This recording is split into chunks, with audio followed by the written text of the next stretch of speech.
الحمدللہ رب العالمین والعاقبۃ للمتقین والصلاۃ والسلام علی رسول الکریم اما بعد۔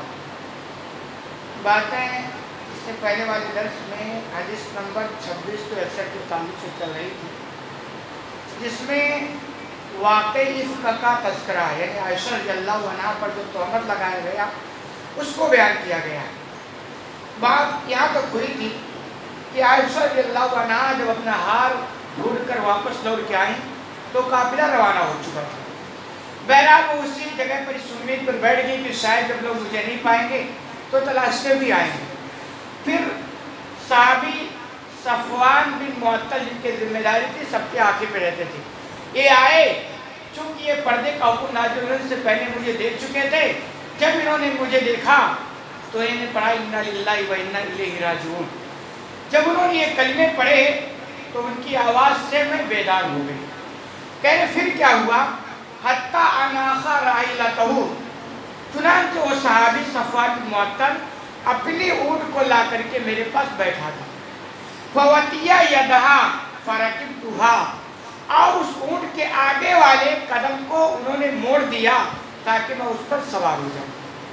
یعنی یہ پورا واقعہ بیان کرتی ہیں کہ بھائی عورتوں کے لیے اونٹ پر سوار ہونا آسان کام نہیں، تو انہیں سہولت دی، چونکہ وہ نبی کی بیوی ہیں، ساتھ غیر محرم بھی ہیں، ان کو ٹچ بھی نہیں کر سکتے، یعنی پوری پاک دامنی کا انہوں نے اہتمام کیا۔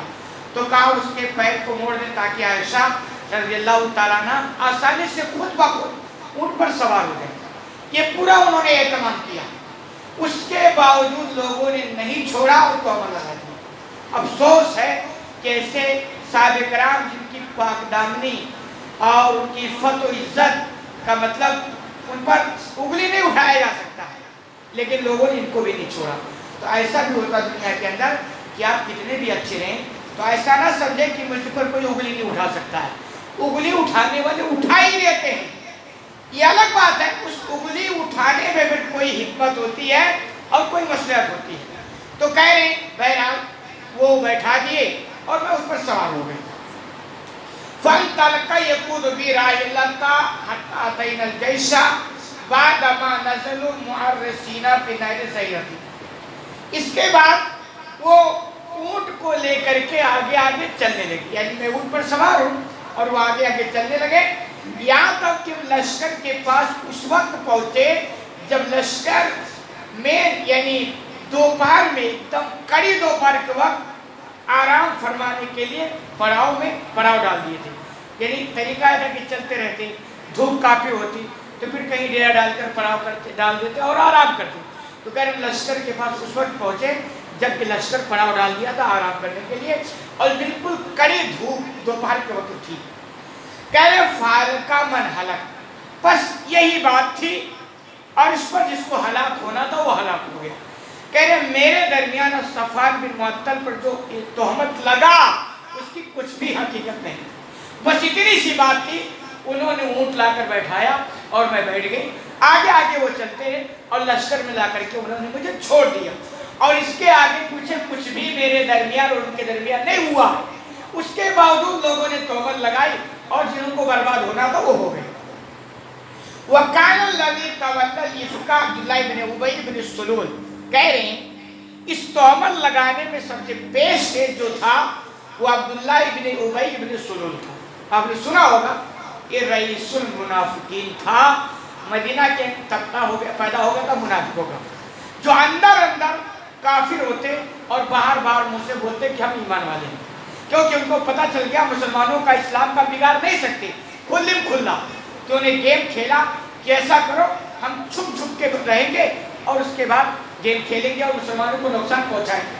تو ان کا جو سردار تھا وہ عبداللہ ابن ابی ابن سلول، جس کو رئیس المنافقین کہا گیا کہ یہ منافقوں کا سردار تھا، اور اس کی ایک وجہ بھی تھی، کیوں آپ صلی اللہ علیہ وسلم جب ہجرت کے مدینہ آئے نا تو اس وقت یہ پورا پلان بن چکا تھا کہ مدینہ کی سرداری کا تاج اس کے سر پہ رکھا جائے، یہ پورا پلان بن چکا۔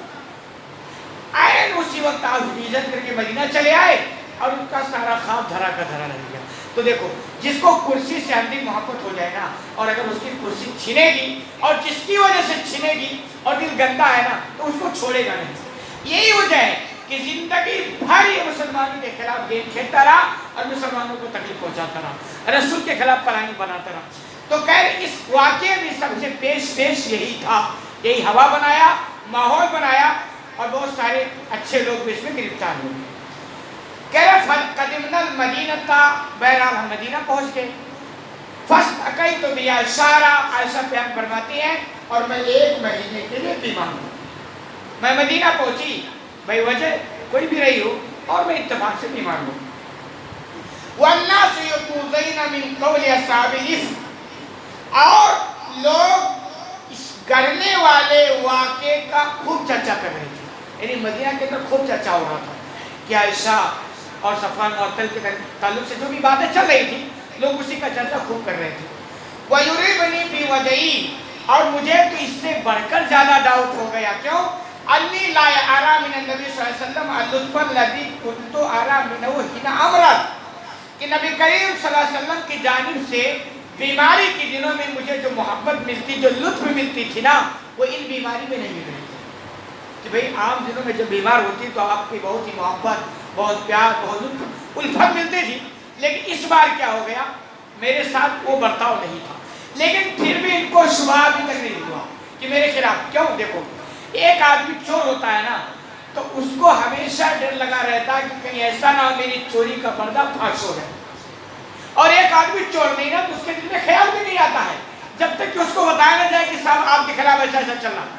تو عائشہ رضی اللہ ہوتا نا تو بڑی پاک دامن تھی، کچھ ہے ہی نہیں، تو اتنا سب کچھ ہو رہا تھا، اس کے تعلق سے ان کے دل میں شبہ بھی نہیں آیا کہ میرے خلاف ایسا ہو سکتا، کیونکہ اگر کچھ ہوتا نا تب یہ ڈاؤٹ ہوتا کہ ایسا نہ ہو کہ مجھ سے یہ غلطی ہو گئی ہے اور نبی کو یہ خبر ہو گئی ہے، اس لیے مجھ سے روٹھے رہتے ہو، یہ ان کو شبہ تک نہیں ہو رہا کیونکہ بیٹا ہی کچھ نہیں ہے نا۔ تو کہہ رہے پھر کیا ہوا، وہ مجھے محبت جو ملنی چاہیے تو نہیں مل پائی۔ انما يدخل ويسلم ثم يقول، آپ صلی اللہ علیہ وسلم میرے گھر میں آتے، سلام کرتے اور پھر کہتے کیف تیکم، یعنی میرا مزاج پوچھ لیتے، بس اتنی سی بات، سلام کرتے، خیریت پوچھتے اور چلے۔ جبکہ اس سے پہلے ایسا معلوم نہیں تھا۔ لا شروع لشیء من ذلک، کہہ رہی ہیں ان معاملے کے تعلق سے مجھے کچھ بھی خبر نہیں تھی۔ پورا مدینہ کے اندر ہنگامہ مچا ہوا تھا، لیکن ان کو کسی نے بتایا بھی نہیں اور ان کو کوئی شبہ بھی نہیں ہوا اور ان کو کچھ پتہ بھی نہیں تھا۔ حتی نکرت فخرجت انا وام مصطح قبل المناصب مبرزنا، وہ کہہ رہی عائشہ رضی اللہ عنہا کہ یہاں تک کہ جب ہماری بیماری کچھ ٹھیک ہوئی، 1 مہینہ بیمار رہی اور اس کے بعد جب کچھ افاقہ ہوا تو میں اور ام مصطح یہ مناسا کی جانب نکل گئے جو ہمارے قضائے حاجت کی جگہ تھی۔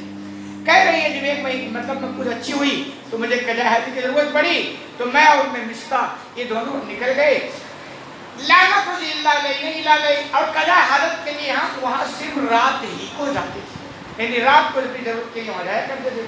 وَذَلِكَ قَبْلَ أَنْ تَسْجَلْ قُلُوبَ قَرِيبًا مِنْ بُيُوتِنَا، کہہ رہی ہے اس زمانے کی بات ہے جب ہمارے گھروں کے قریب بیت الخلا نہیں تھی، یعنی جیسے ٹوائلٹ وغیرہ ایسا انتظام اس زمانے میں نہیں تھا۔